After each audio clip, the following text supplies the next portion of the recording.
Bruins Beat is brought to you by Prizepicks. And welcome into the Bruins Beat, presented by Prizepicks. Go use that promo code CLNS to get $50 back when you play your first $5 lineup. We're also presented by CLNS Media. Make sure to go subscribe to Bruins Rinkside on YouTube. A lot of great content this summer. Bruins Beat, Pucks with Hags, Poke the Bear. Lots of great content over there. If you don't like looking at us and you just want to listen, go subscribe wherever you get your podcasts, Spotify, Apple Podcasts, Podbean. I don't know where else there is, but if there's other places, go there too. And of course, CLNS has a lot of other great stuff. Celtics All Access, Patriots Press Pass. Go subscribe over there. I'm Evan Marinofsky, joined today by Jeff Israel. Jeff, hey, what is that? Thanks for having me. Not much, man. Thanks for this is great. A lot of people don't know that if you are a white guy in your 40s and asked to be on a podcast, you have to be allowed in. So it's part of the deal. It's like eminent domain. So I'm super excited to be here. I'm pumped. I listened to the last episode with Scott. He set a high bar, so I'm very excited to hopefully meet that bar, maybe surpass it. We'll see. Hard to beat that bar that Scott sets. That's such a high bar, you know. I know. But I would say the best thing that I said this to you before, the best influence you've had on the NHL community as a whole is I think you should leave NHL Twitter account, which is yeah. That I appreciate that. That was a byproduct of in the Cup run in 2019. I would watch an episode of I Think You Should Leave before every 2019 game to calm my nerves, and so I Think You Should Leave and hockey just became intertwined for me. So I'm glad you enjoy it. I'm going to start picking it back up again, I think soon. I think I'm ready to bring it back. Yeah, I mean, it is the off season, so you don't have to be firing on all cylinders for it. But it's, exactly. That was one of those shows that I didn't watch when it first came out. I remember a friend in college had tried to show it to us like in a group setting, and that's not a group setting. Like no. if it's not meant for that, it's not really for it. And so exactly. We were watching it and I was like, but then years later, I think it was 2021 when the second season came out, I picked it back up and I was like, I love this. Yeah. And it's like an evergreen time capsule that you can just watch it whenever. And it's also like a good signal to be like, if this person likes that show, I will like them. It's kind of like a good baseline. It is. And the amount of times, I don't know if people realize it, that Connor and I will make like a comment, like what a crop or something about a group. Like, I don't know if people pick up that's an I Think You Should Leave joke, but if you do, that's an awesome club to be a part of. So exactly. I always love that. But we're doing a mailbag today. So we're going to answer questions. By the way, Jeff, you saw these questions because they're on Twitter and people, if you want to go see them, can look at them all over the map, which I like. I like Bruins questions, but give me some other ones too. We can debate, and I think that's fun. I know there were like 3 hockey questions, and everything else was just gold, which is wonderful. The great questions all across the board. Exactly. We'll start with some Bruins ones. I'll go. Okay. I don't want to miss anybody. Mr. Burns. We'll let Mr. Burns lead things off. He says, "Does James Hagens make Matt Poitras more expendable via trade to improve the top 6? And does Korpisalo get sent to Providence to protect DiPietro?" Those are the 2 main themes of questions were Poitras and then the goaltending. We'll start with Poitras. It's so tough, right? Because Matt Poitras is one of the only young guys they've actually seemed to develop. They drafted correctly. Seems like he's going to be a meaningful player. I don't think he's going to be the number 1 center people thought he might be when he first came up. But if he's like a good third line center, long term, and you produced him, I don't hate that. But there is a part of me, though, Jeff, that's like, is he a third-line center? And maybe with Hagens and Lindholm, he gets you a piece in return. What do you think? I know. I'm feeling along the same lines. And he's super productive. He shows these flashes. I think he was point per game in Providence. And it really, I think what you see what Sweeney did in free agency and bringing in all those bottom 6 guys, are those the guys you really want to have around a guy in the bottom 6 that's known for playmaking and known for, these flashes of offensive creativity? So they're in a really tough place. And I'm glad you mentioned that about developing. It's been a while since the Bruins have developed a guy. It's been quite a long time, a high level offensive talent. So I'm still hoping, that said, he could be an attractive prospect and one that can help bring back some return as well. So I'm kind of torn there. It just needs to stay healthy.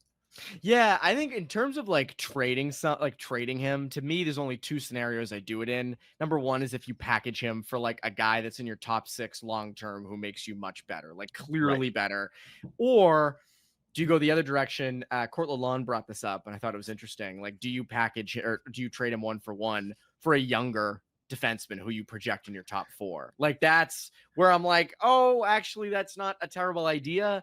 I don't know. You don't want to be married to prospects, but those if it's for that, I could get on board with that. Yeah, I think that's an attractive and shout out to Court, who always has some great ideas. I think that Love was Court. I think that's a good one. And I think that's sort of how you build up from within a little bit quicker to help bridge this, retooling that we're not allowed to call a rebuild. But I think that might be a good way to stock the cabinets.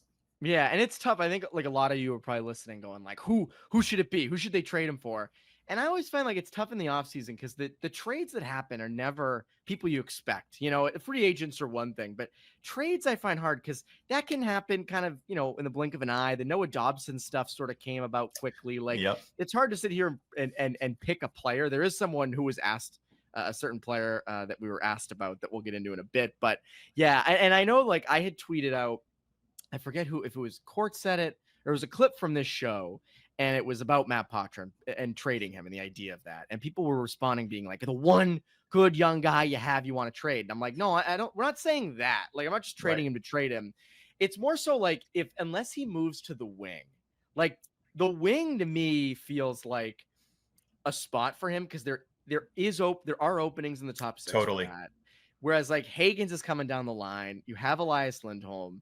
You have, Pavel Zacha or Casey Middlestat. Not saying those should be the long-term answers, but for the next 3 years, like your top 6 centers are pretty set in stone or close to it at least. Totally. And I feel like that kind of puts the onus on Poitras a little bit to see if he's able to succeed in an area that he might not be super familiar with. And if he's able to, make some impact along the wing and see where he fits in. As you mentioned, there's a ton of room to be that impactful guy. And just like, I don't know, I always get back down to it. Like, his vision is so good, and his like offensive knack is so good, and maybe taking him off the center can eliminate some of the wear and tear that seems to be impacting him, or at least has in the last couple of seasons. So season 3, like, it's kind of crazy. He's always been this like baby-faced little kid, and it's his third season in the program. So we'll really see. I think the first season, like, he elevated a little bit higher than anyone thought, and then last season he didn't make the jump that everyone was expecting. So this third season is going to be, I'm not saying make or break, but it'll tell us a lot about him and his future, I think. It will. And you even mentioned like the vision, right? His vision is playmaking, his touch, like his hands. And you wonder, like, does another team look at him and say, we know that's going to be a top 6 center for us. And what do you like, not saying we'll give you the farm, we'll give you everything you want, but be aggressive in pursuing him and say, nope, like, we'll make a real trade for him. And that's when those discussions become real because, that's not a guarantee that James Hagens is a number 1 center, but I also don't think Matt Poitras is a number 1 center. Correct. So you get into that range of like, all right, well, if the right deal comes up, I'd be open to it. I don't want to, but I'd be open to it. Totally. We're listening, but we're not pushing. We're listening. Exactly. Yep. And then the second part of the question, does Korpisalo get sent to Providence to protect DiPietro? It's an interesting question because there are teams who need goalies. Like, I look at a team like Edmonton, and Michael DiPietro comes across. I almost want to say Rick DiPietro, but it's ingrained in our systems for sure. I grew up with that 15-year contract or whatever it was he signed with New York. But with Mike DiPietro, like, if you're Edmonton and he comes across for waivers, like, you probably would want to take a flyer. You'd probably want to claim him. I do wonder, maybe they do send Korpisalo down for a bit. Or the other thing is, like, it's not a guarantee that DiPietro's an NHL. Can he withstand being a backup in the NHL? We don't know yet. Yeah, it's kind of like Vladar-ish. They kind of cut their losses on him, and he started to some success, and I think he's still moving and still backing up maybe. But yeah, the Korpisalo one's interesting. I think it was something that everyone like projected that he would move either around the draft or around free agency. It just didn't happen. So kind of curious, and like I'd imagine, and you'd probably be closer to this than me, but like Marco Sturm's like overall vision, like, does he want to have two, a 1A goaltender, and I don't know, Korpisalo is not necessarily a 1B, but a pretty solid B type goalie? Like, Mhm. is that what he's looking to have with like a defensive first mindset? Does he view that as a strength? So I was interested to see that Korpisalo stayed, and I'm definitely curious to see what happens. Yeah, I remember listening. It was either Sturm or Sweeney. They both might have said it. They liked kind of that Korpisalo was direct at the end of the year and saying, "I should have played more. I wanted to play more." And Swayman's been at his best in past years when he's been in the tandem with Olmark. And Yep. it's games played is one thing, but having a guy breathing down your neck is another.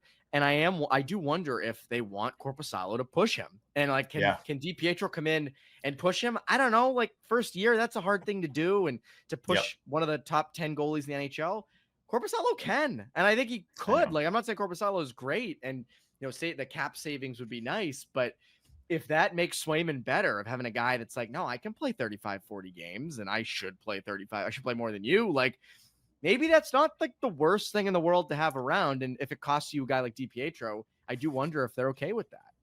Yeah. And I think, we're talking about a guy, we were just talking about Matty Poitras and like how hesitant we are to see him go, or to, we don't necessarily want to put him on the block, but we'd be listening. I almost feel like the reverse situation with Korpisalo, especially as it could like free things up. But I think we're also trying to get up, both of us trying to get in the heads of what Jeremy Swayman thinks and how he operates and how he motivates himself is probably an interesting proposition, and one that I don't know if anyone has solved yet, but who knows? Maybe he could see my DiPietro and say, this is the new young gun on the block. Maybe I really need to dominate, or maybe I really need to show I'm a leader. I don't know. We'll see. It'll be an interesting. I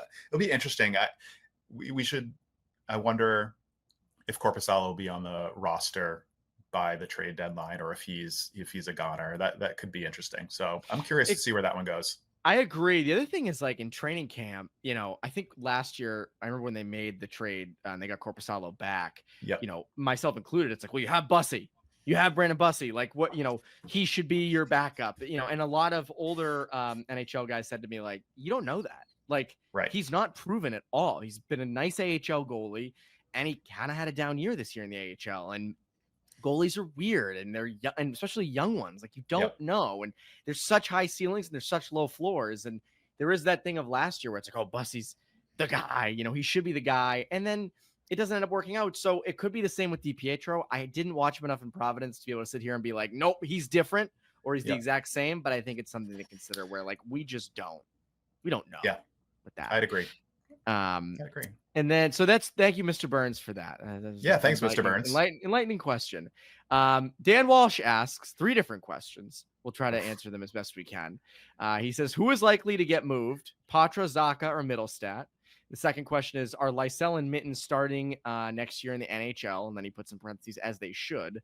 And then he said, Huston-Dinoff, in my opinion, is a 4th line, 10th forward, shouldn't play ahead of Lysell or Minten. Start with the first one because that's sort of the juiciest. Who's the most likely to get moved? Poitras, Zacha, or Mittelstadt? Where do you stand on this, Jeff?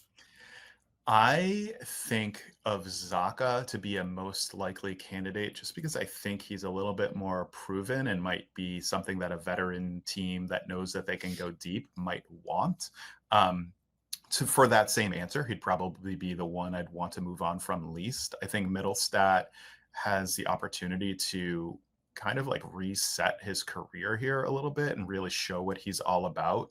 And then, I think we talked about Matty Poitras, and I think that would really, like, not necessarily need to be blown away by an offer, but would need to be like a really strong offer that a team would really need to consider. But for that reason, I think Zacha might be the most attractive candidate. I think he has a really well-rounded game, and I think he can help even in a bottom 6 more so than maybe some of the other guys. I think he's built for that a little bit better, but that's at least my initial reaction to the first of these 3 questions.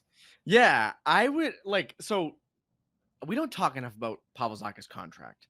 $4.75 million per year. Like, that is incredible value for a guy who can play top 6 center, top line left wing, second line left wing, PK, power play, works with Pastrnak. Like, we just don't discuss that enough. And that's a lot of value.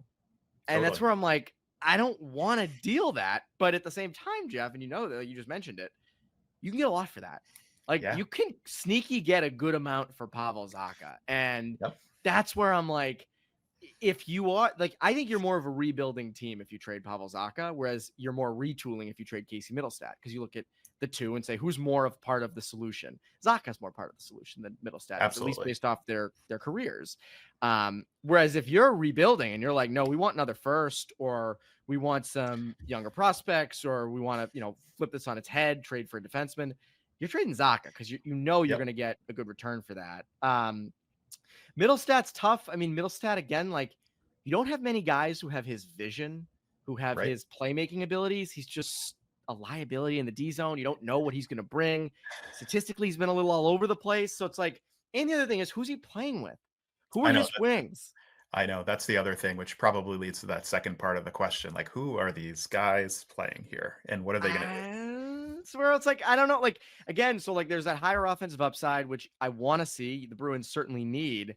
Is he with Zacha and Poitras? Is he with Zacha and Arvidsson? Like, that's where you sort of get into, well, what's the cap on his production? Whereas, can you get a team to bite and say, we'll give you a second, or we'll give you, I don't know about a first, but give you something for Middlestat. And that's where, like, I think most likely to be moved. I think they'd probably go Middlestat, but there were rumors. I mean, Fluto had that story around the draft, in the mock draft of trading Zacha for, I think it was like a middle first round pick, which like makes sense. Yeah, so, yeah. I think how the Bruins play will dictate how that all shakes out. 100%.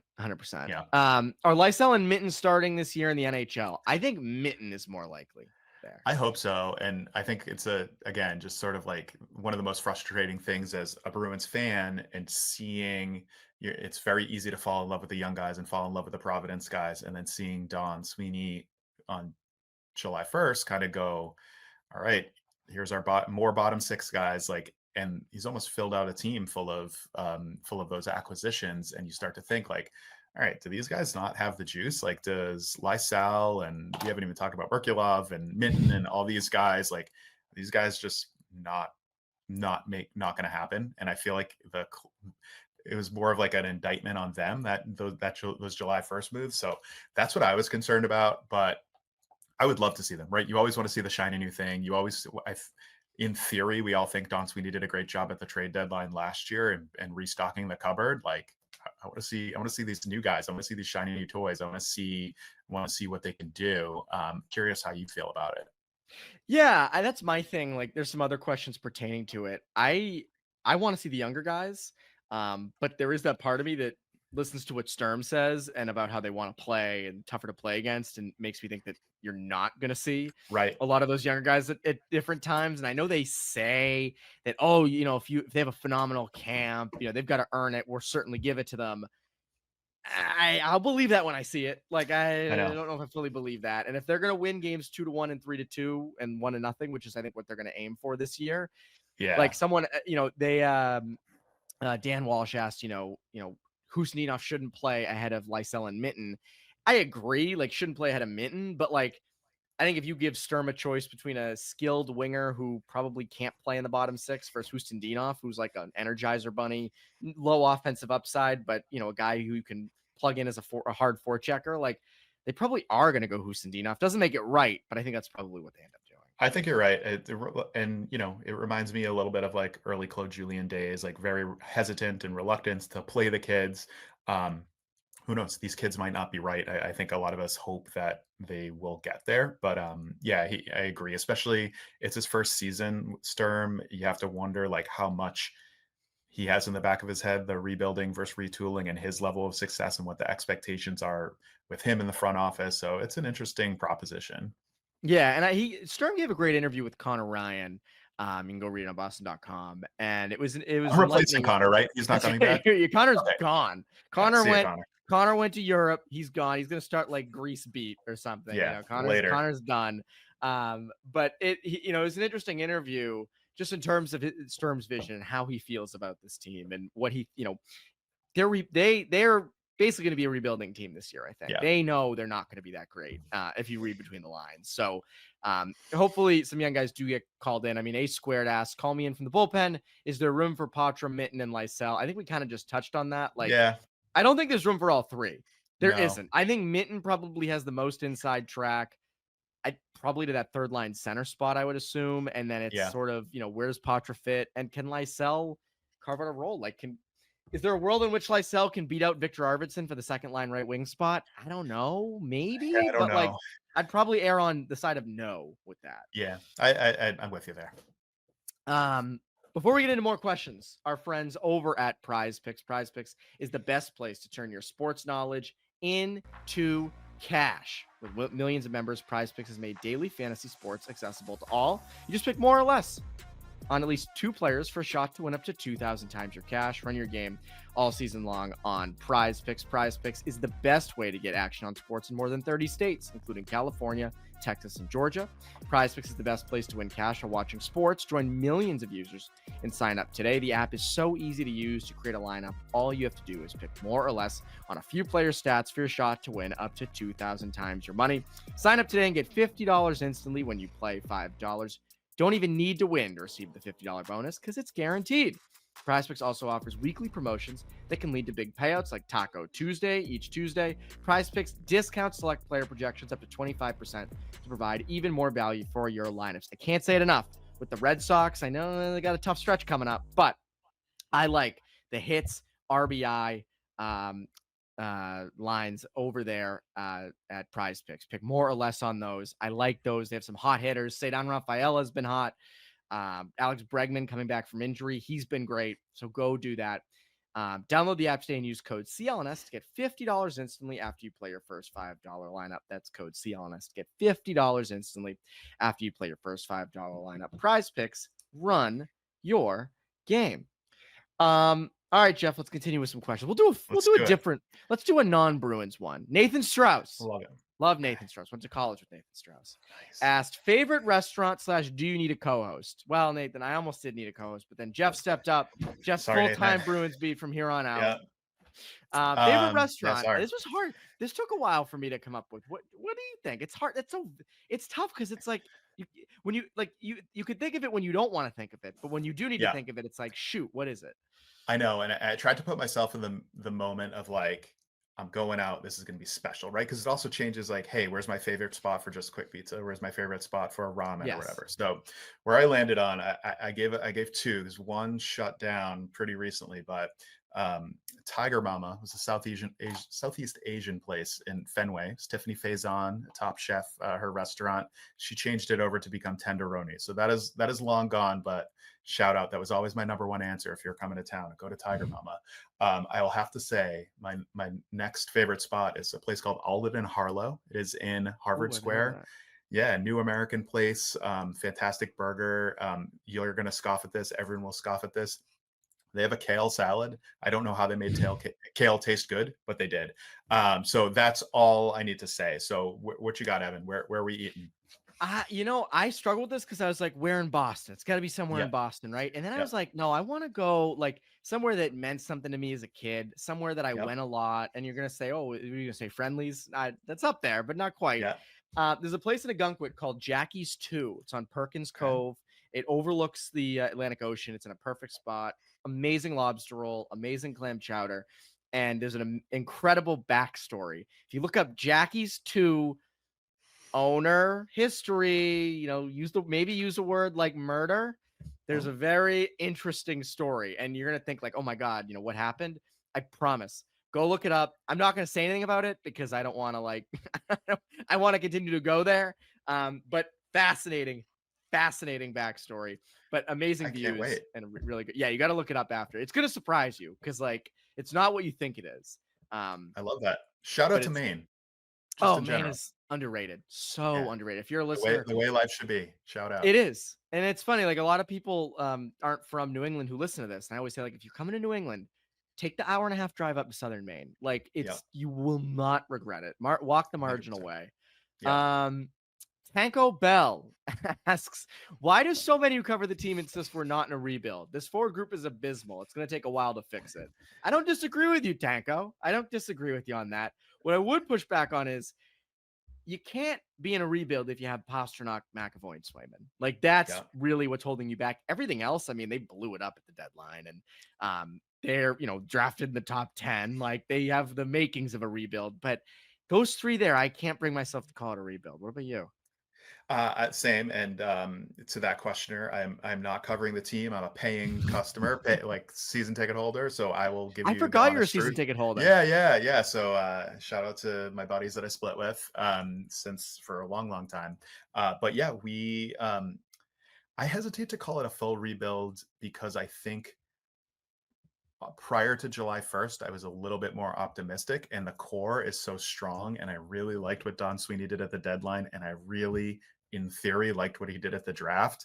And it's more just the kind of underwhelming free agency moves that sort of like didn't move the needle. Originally, I sort of thought they might be pushing for the wild card, maybe even pushing for that their third spot. But yeah, I definitely think it's a retool because I think they'll be back quickly. Like I'm optimistic about that, and I think that if this season and even looking forward to next season done right, like they're back pretty quickly. Like it was pretty quick last time too. It was like a year or two and they were back in the cup finals a few years later, and I think they have that opportunity to do it again with good asset management, good development, and good drafting, which I think we got up until July 1 this year, which is just kind of like a dud to me, but I could be wrong. I've Yeah. been wrong about many things. No, and so that kind of leads perfectly into Mike Howe's question. What is the realistic probability that the Bruins qualify for the playoffs? And then meh at that person 777 asks, do you see the Bruins realistically starting a complete teardown with Pastrnak, Swayman, McAvoy if they are horrible by the trade deadline? I see it like this, Jeff. I almost see the most boring thing happening. I see them not qualifying for the playoffs this coming Yep. year, but not being horrible. Like they're going to Right. be drafting 11th or 12th. Like I don't Yep. see them, and that's not worthy of like, oh my god, trade everybody. And that's also just not that exciting. That's how I see it. So like, no, I don't see them qualifying. I see them mid-season, maybe going on a nice little win streak where you're like, oh, maybe they get like they're contending for a wild card spot. I don't see them actually doing it, but I don't see them like fully tearing the whole thing down. Fully agree. I think they're going to be like, and they want to be tough to play against, which is great and fine. They might, surprise you with some wins against the top brass. And I think that we saw too, even this regular season, Florida wasn't really going all in until the playoffs. So like, you never know what you're going to see during the regular season. I also see them at that kind of probably the worst place they could be like as a fan is like that middle of the road and not necessarily a playoff contender but not in the running for Gavin McKenna. But we'll see. But I think it's going to be quick, and I don't think they'll get rid of McAvoy, Pastrnak, or Swayman. I think they'll keep that core and build around as they should, because those are cornerstones to any successful franchise. And why try to find that magic again if you already have it? They're already under control. They're already still young. Even Pastrnak, what's he, 28, 29, something like that? Yeah, he like, is. I think it's 29. Yeah, like he's a young buck still. Like he's still in his prime. So I think this is going to be a short. I think of it more as a retool, and I think they're going to do the right things. And this year might be tough for us, but I think it's hopefully going to be short-lived. I agree. I don't think this is long. I don't. There's a chance it is. It could go to hell, and you could Yeah. be 2 or 3 years from now where you're, dealing Pastrnak like he's Mookie Betts, and suddenly it's a different ball game. But I don't think you're gonna hit that. I think your core is in place. You have good guys coming up now. You're gonna have more first round picks these next couple years too. So like drafting 12th is not fun, but you have more picks coming. And you have a guy like Hagens and Will Moore down the line. So not horrible. You mentioned Gavin McKenna. Patrick Kelly asks, do you think the league is going to make sure Gavin McKenna ends up in Pittsburgh so he can do a year living and playing with Crosby, kind of like how Crosby did in the years with Lemieux, keep that franchise on the map and not subject to relocation rumors? I don't think the league has to rig this. I think Pittsburgh's going to be bad. Like I think they're going to stink. They're going to stink, and they're going to end up with McKenna. I could see it though. Like Pittsburgh is a good television market for the league. Like, yeah, I'll engage in that I know. conspiracy. Yeah, it's one of the few conspiracies that I think like are not generally harmful to the world at large. So I'm like definitely get in. I was curious about it too. Like I think Pittsburgh's so interesting because they have, of course, bottomed out like pretty significantly to get Fleury, Malkin, and Crosby. But other than that, they've kind of competed. They've been a pretty solid franchise. I was thinking of them in relation to like a team like Detroit, which is, a legendary Oh. 06 team, huge hockey, like huge media market. They might still be top 10 if I recall, but like, you'd think that if the league was fixing things, they'd want to get like Detroit back in action and Detroit getting exciting, because when Detroit's good for hockey, it's good for the sport. So I might not buy into the whole conspiracy. However, the Penn State, Pennsylvania thing, just there's too many connecting dots. I feel like Charlie Kelly in the mailroom, like, talking about Pepe Silva, like it's going to happen. But yeah, I think it's just because they're going to stink, not because of some grand conspiracy. And however, if there was a grand conspiracy, I think there are other stronger media markets, including one that we're both sitting in right now, that would love to be a different team in black and gold, that would love to be the recipients of some good conspiracies. Yeah, and recipient of Gavin McKenna. And that was the funny thing Yeah. with this past lottery, where I'm like, are they going to rig it for like the Rangers or the Bruins? Like, are the Bruins Yeah. low-key going to like pick number one? And then I thought they were. obviously didn't happen. But for a second there, I was like, maybe like they could. I mean, because again, when you think about the television markets right now that are big in the NHL, it's Dallas, Florida, Vegas, Canadian teams, where it's like, it's okay, but the league wants to New York, Boston, Chicago, Detroit, Philadelphia. They want those teams in. So I'll engage in the conspiracy. It wouldn't shock me if they had something going on behind the scenes. Bartman Blues asks, name your top 5 90s movies. Jeff, I'll let you go first, because I know you have a couple years on me, so you were more in tune during the 90s. I was around then. That's a very genteel way of saying that. Thank you so much. I was a 90s baby. I was 99. So there you go. Okay, good. So I'm going to talk about 99 very briefly, but I wanted to say, so I got 5. Dazed and Confused is my all-time favorite movie. It's great. Wonderful hangout movie. Like, if you have not seen it, I don't know what's wrong with you. Just pop it in and have a good time. Jurassic Park. I think enough has been said about Jurassic Park, and the more Jurassic Park movies they make just shows how good the original is. Point Break, the OG Point Break. They show this at the Coolidge every President's Day. I try to go on the big screen. One of the all-time great action movies. Catherine Bigelow, just absolutely cooking. Pulp Fiction, again, nothing needs to be said. Just classic. And then this is where I'm going to go a little bit like rogue. 1999, your birth year, is also like considered to be one of the best movie years in history. So many good movies. I went a little wide. I didn't go Matrix, Sixth Sense, Fight Club, Office Space. So I went with 10 Things I Hate About You. I love a good teen movie. Oh, yeah. Fantastically casted movie. And just like, it's just great. So I wanted to honor 1999. If a side note, there's a great book about 1999 movies called Best Movie Year Ever. Big recommend. But yeah, 10 Things I Hate About You. Big fan. And it's a Shakespeare adaptation. So technically you're being classy when you watch it. So I like that. Some of those I haven't seen, but like, okay. We'll talk that after. I will. You'll get me involved with those. 99. It's interesting because like I'm a big fan of the Rewatchables podcast. Of course, Bill Simmons and them, and like there's a year in the 90s that I thought was better, but I didn't know 99 was known for that. So my top 5 is a little different.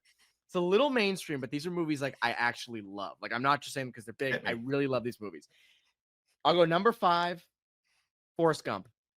I love the movie. It's Forrest Gump is, not much needs to be said. Number 4, Good Will Hunting. I love Good Will Hunting. Like, it's just a great feel-good movie.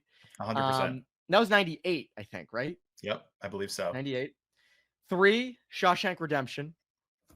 Just classic. Incredible. The ultimate rewatchable movie.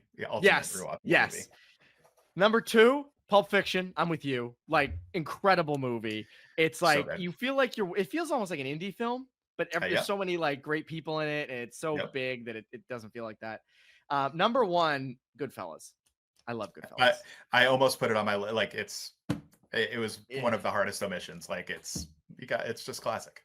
That's a hard, like, there are so many movies that you can sit and like kind of fall asleep in the beginning a little bit, and then you start to get into it if you've never seen it before. But Goodfellas is not like that. Goodfellas, it's like just action packed. It's like you just going, and I love honestly the part. It's no more prevalent than at the end when he has the helicopters following him, and he's like clearly just out of his mind on drugs, and it's like just going, and it's the coolest experience to watch it. 100%. You meant like 99 is a huge movie year. 94, Forrest Not Gump, great year. Shawshank, and Pulp Yep. in 1 year. That Yep. blows my mind. That was Yeah, 1 it's year. crazy. We used to build things in this country, but You know, we'll see. This Right. but I do shout out to 2025 starting to be like a pretty good movie year. Like it's things are starting to pop up. So I'm happy to chat movies and hockey all day long. I love that. Well, Scott McLaughlin every year does his like best of the year, like for Yeah, movies and stuff, which is he way has above great me. taste. Yeah, he has great taste, and he does some great list making. So again, we started this podcast talking about Scott, and talking about him towards the end. Shout out Scott. Shout out Scott, exactly. Yeah. I want to incorporate a question my mom asked. This is not on Twitter. She said she saw the mailbag, said I want to ask a question, but I don't want to ask it. It's okay. She just texted me. What is a memory, hopefully nice, you will always carry with you from growing up playing hockey? Did you grow up playing hockey at all, Jeff? So no, I didn't. I started learning. I did a learn to skate program in my early 30s. So I learned how to skate over at Rostucha, like in the winter. So I didn't play. I didn't grow up playing, but it was always my favorite sport. So I didn't. But so I'll defer to you here. But I have some nice memories, I think, of myself that I could share. Is your son gonna play at all? Yeah, so my son is almost 5. He started skating. We live in kind of like a hockey big town in Massachusetts, so everyone kind of plays. Yeah, you may have heard of it in the news. But yeah, he's been into it. He loves. So I love taking him. He's starting to like get into the idea of hockey, and like he likes the Bruins, but he doesn't watch the games. It's kind of this. He likes the logos and the colors. So I think that's what sort of got me, and like collecting cards and stickers, and then like watching them on channel 38. So how about you? What's your favorite memory of growing up and playing? Growing up playing, the one that comes to my mind that is involved with my mom. I was at a tournament in 5th grade. I was a squirt, and I remember I was a defenseman. I came over the blue line, and it felt like a snipe. I don't know if it actually was, but I scored, and I celebrated. And the first person I saw in the crowd was my mom, and I just awesome. I remember looking up and like celebrating, and that was such a cool moment. So that's the memory I will go with. That's so cool for this one. And she's gonna listen to this too, right? That's right. She is gonna listen to this. So shout out to my mom. I like saw her as I was scoring, and that was really cool. Like I still remember that like vividly. That's so cool. I think it was in Saugus. It wasn't Hockey Town, but it was a different rink there. But I might be misremembering the town. I don't want to seem like I made that up or anything. But that is 100% true. There's no live barn. No live barn was back in my day. Whereas like your son will grow up with like live barn and you get to clip everything. Didn't have that when I was a kid, so I know it's so cool. The old days. Story. Yeah, it's a fun little story. Back to hockey or back to Bruins. Carson Tully asks, would you rather the Bruins trade for McTavish, assume it's Toronto's first, Poitras, and more, or wait to see if Necas makes it to free agency next year? I think waiting for anyone to hit free agency isn't a great idea because it's just like, I don't know if that's like, it's so hard to predict. McTavish is interesting because he's 22. He's produced a lot with the Ducks. I don't know if he's really in their future plans. He is a top 6 center. Yeah. I'd be curious. I'd be interested. Yeah, I'd be interested. It's he had Poitras in the hypothetical deal, right? So that would, it would depend on that. And yeah, I think you kind of see how the season shakes out. Like, I don't know much about as much about McTavish, just playing in the West Coast. But yeah, I think that'd be interesting. I also agree with you that waiting for free agency seems to be this hypothetical that people want to do. And it seems like every year these deals are getting signed and we're seeing people re-signed more and more frequently. So yeah. Yeah, no, I'm with you. I'm with you on that. I think McTavish is probably the safer bet if you're going to go for one of those. Where else? What's another good question here? Liam asks, why does Ty Anderson love the Tanner Jeannot deal so much? Well, he loves it because Ty Anderson loves big enforcer like players, and Ty loves signing them to long-term money and long-term deals. His favorite thing. Ty loves that. It's crazy. I never knew that about Ty, but Ty's a sneaky big fan of that. You should tweet him more. Please tweet him more because he loves talking about those things. So I think Ty's great at that. What else we have here? Top Shelf Cookie Sniper Hockey Show asks, if the Bruins stayed at pick 5 in the draft and the top 4 picks were the same, what would have been the Bruins pick with players available? So should be still Hagens. Agree. I could see them going Brady Martin. I could have seen them doing Brady Martin. See the big guy? The big guy? That was Porter Martone, the big winger. Okay. Martin was the 6-foot center. Good player, but low offensive ceiling, high character, kind of a power forward type. Like I could have seen them if that was the decision between Martin and Hagens. I think they probably do. I think our go Hagens, but wouldn't shock me if they would have went Martin.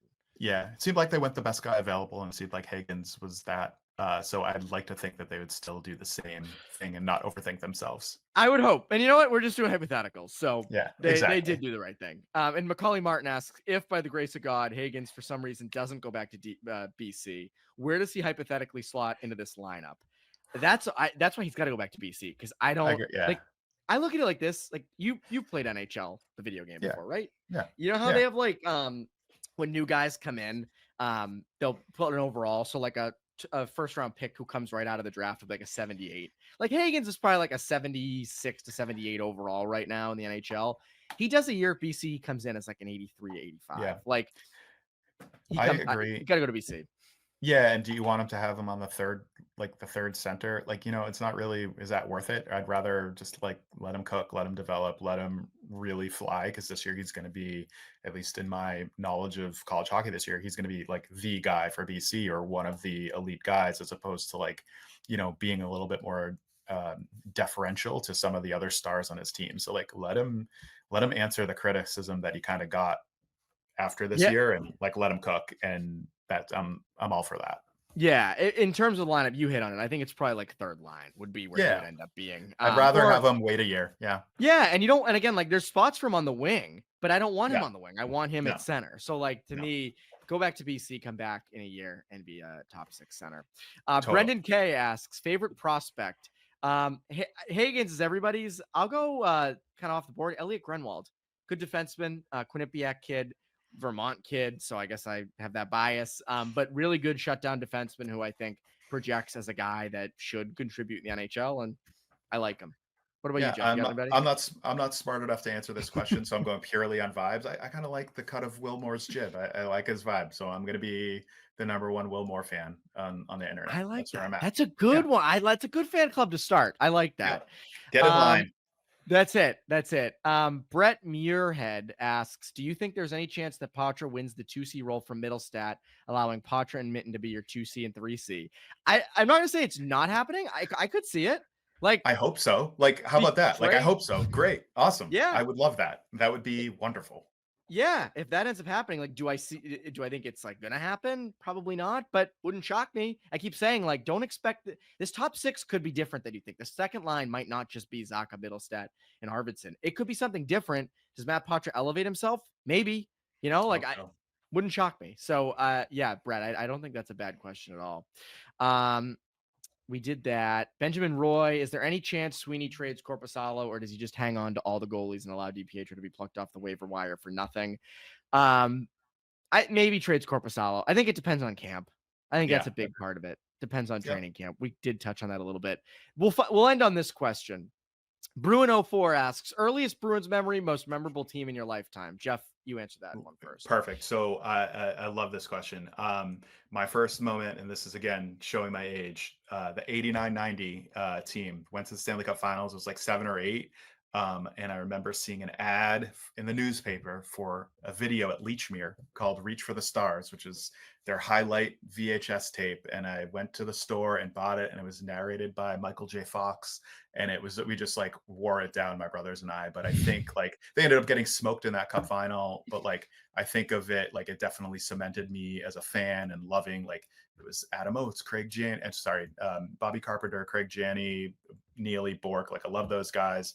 And then like, so that was probably my favorite team. Like that cemented me as a Bruins fan. But the one that, it's obviously 11 will live in my heart forever. Like I love 11. Like, how could you not like remember every single moment of these guys? How about you? I would go earliest Bruins memory. My parents took me to a Bruins game when I was in 2nd grade for that would be my 8th birthday. I think I was turning 8. No, it was 2007. Yeah, I'd be 8 years old. And I'll never forget, my mom came in. She was a mystery reader, which like at that age is the biggest thing. Like when your mom or dad came around that corner and they were the reader, it was like, holy crap, I am the coolest kid. And it was on my birthday. We went in right after, like she took me out early, went in. It was Johnny Busick night, Hail to the Chief. And it was Bruins Oilers. They won 3-0. We sat like 3 rows from the glass. We saw Jeremy Reach in a fight. We saw 3 goals. They were all at my end. And it was like amazing. The coolest thing. I like still my favorite game I've ever been to. Impossible to That's top. awesome. Your And mom then- is the all-star of this show. Clearly. No, my mom is Yeah. the GOAT. And then in terms of like most memorable team, it's 2011. Like that's Yeah. not It's that's not debatable. complicated. Yeah, No. it's not And complicated. it's funny because like what a Stanley Cup win does for a team. Because you think about like 2019, if they had won that, and it's like we would be looking at Sean Corrali and Tim Schaller and Nola Chari as like Greg Campbell and Sean Thornton and Yep. Daniel Pye, but we don't because they didn't win. So like No. 2011, and remember the 2011 Zoom during COVID? Did you remember watching that? It was unbelievable. They just like the wine was flowing and Tyler Sagan was getting absolutely roasted. It was quite the time. I feel like that's a good way. If you like this podcast where two guys just like are very good natured and hanging, like the 2011 podcast is about the same thing. Add 10 more people, like, and 16 bottles of wine and just like having a good time. Watch that too. I think that's still on YouTube. I think it's still up. There's definitely parts cut out. There were some parts in there. Yeah. But it was like it was during like April of COVID, so it was like bad time, like nothing going on, and that was like the one thing where it was like, oh, this is real entertainment for the first time. It was so good. It was so good. Incredible. Well, Jeff, this has been incredible. This was so fun. Thanks for having me. Of course, Jeff. I'm so happy you were able to do this. Yeah. And that's Bruins Beat. We'll have to do this again sometime. We'll have to do a mailbag. I'd love to. Ask questions that are non-Bruins with the movie stuff, the restaurants, and go look up Jackie's 2 in Agunquit. Go give that a search. I'll tell you this when we stop recording. But awesome. That's Bruins Beat. I'm Evan Marinofsky. Bruins Beat listeners, have a great rest of your week. See you guys.